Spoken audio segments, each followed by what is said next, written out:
What's all the commotion about?" When Trenton heard this, he froze. He forgot all about hitting Charlie.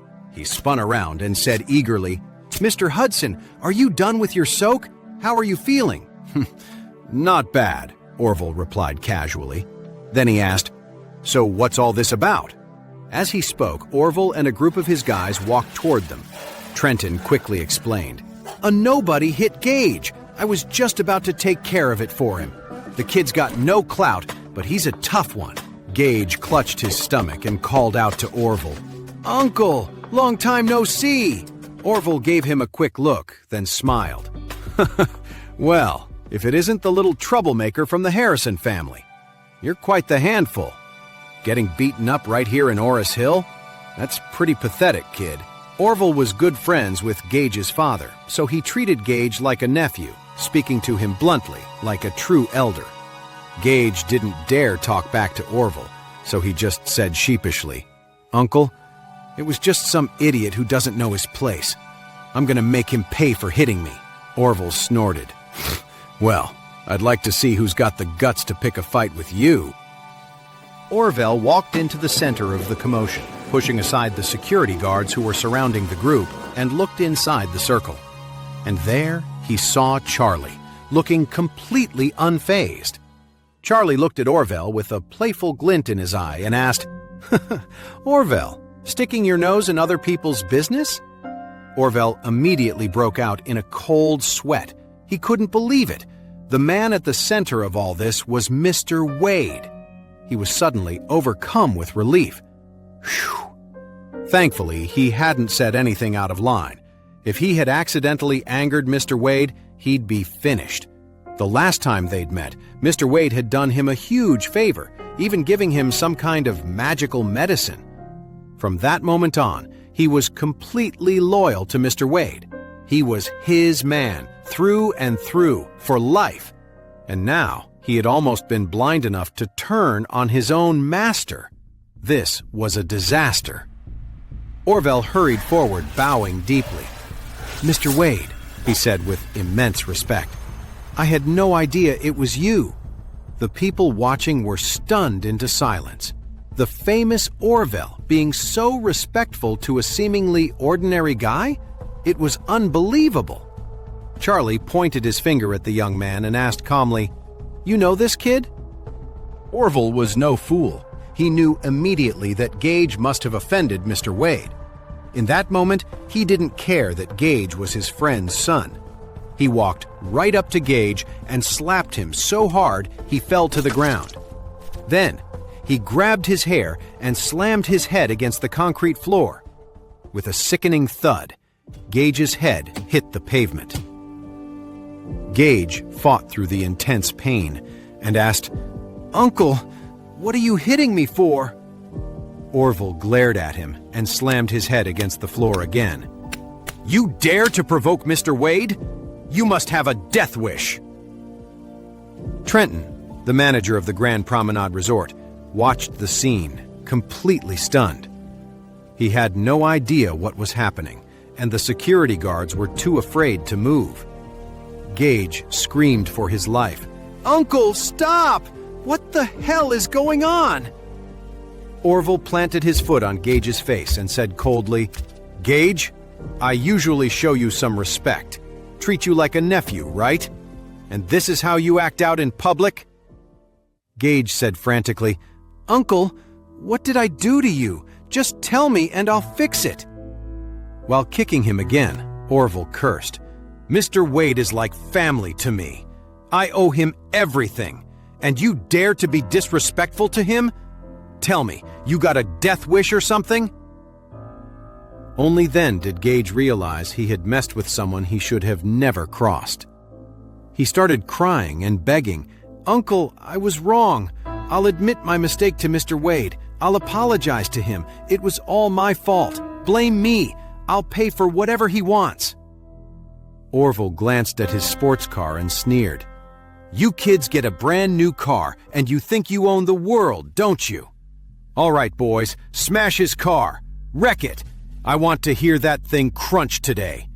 Driving this piece of junk makes you think you can mess with anyone. You got it." The big guys in black behind him immediately grabbed clubs and started smashing the car. The woman with all the plastic surgery sitting inside the car screamed in terror, opened the door, and ran out. Looking at her, Orville knew she was bad news. He immediately said to his men, "Hey, get that woman over here and make her kneel." In a flash, she was dragged over and forced to her knees with a thud. She yelled angrily, "What are you doing? I'll have you know I have millions of followers on social media. You mess with me and I will blast you all over the internet." "Ha ha, oh yeah?" Orville slapped her right across the face, knocking her prosthetic nose crooked. He pointed at her and cursed. "Some trashy little influencer dares to shout at me? Do you have any idea who I am?" "Who knows who you are, you old geezer?" she muttered through gritted teeth. Gage, lying on the ground next to her, was terrified. He slapped her face and yelled, "Are you crazy? This is Orville Hudson, the Orville Hudson!" The woman had been in the car earlier, busy taking selfies with the Maserati's steering wheel. She hadn't realized who the man was. When she heard his name, she started trembling with fear. "Mr. Hudson, I'm so sorry. If I had known it was you, I swear I never would have dreamed of offending you."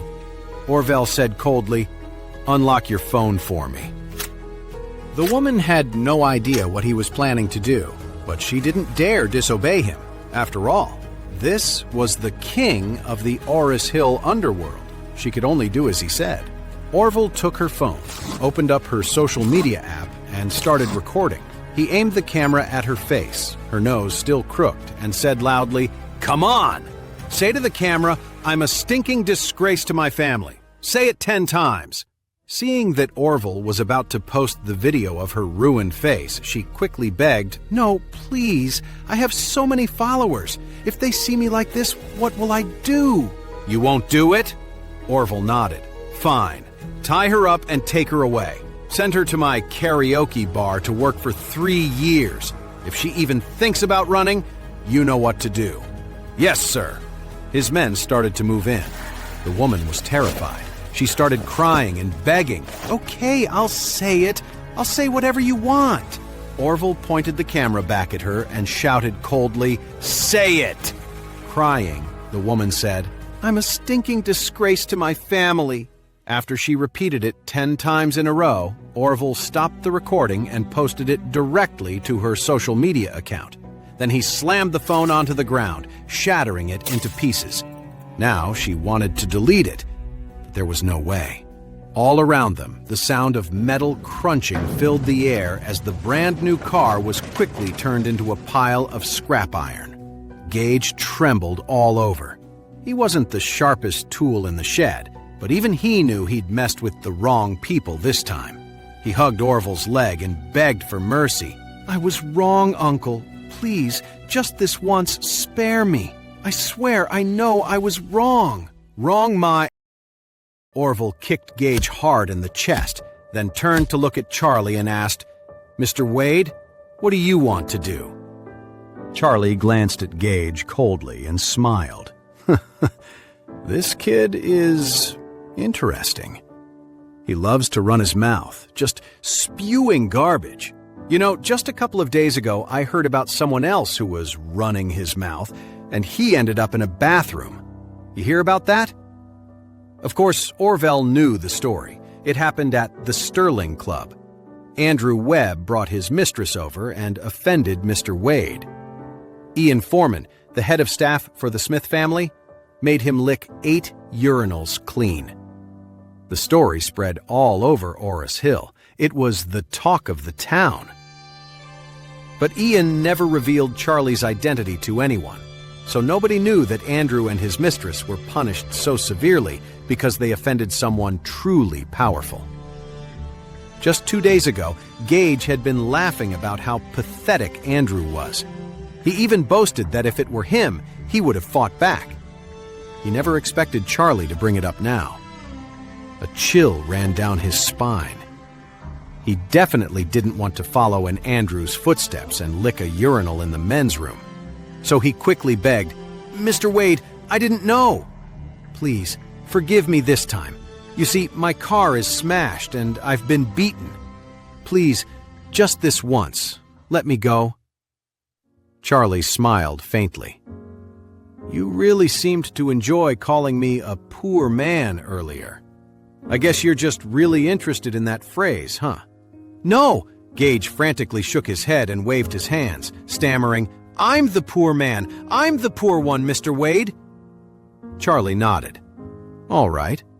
Since you admit you're a poor man, I suggest you get those words carved into your forehead. That way, everyone will know, right?" Gage slammed his head on the ground in terror. "Mr. Wade, please, spare me this time. I'll pay you $5 million. No, wait, I'll pay you $10 million. Charlie shook his head. "I'm just a poor man, remember? So I'm not interested in your money. Besides, you scared my wife. You think you can just throw some cash at the problem and make it go away?" Then he turned to Orville and asked, "Orville, do you have a knife?" Orville quickly gestured to one of his men. One of his men immediately handed over a sharp folding dagger.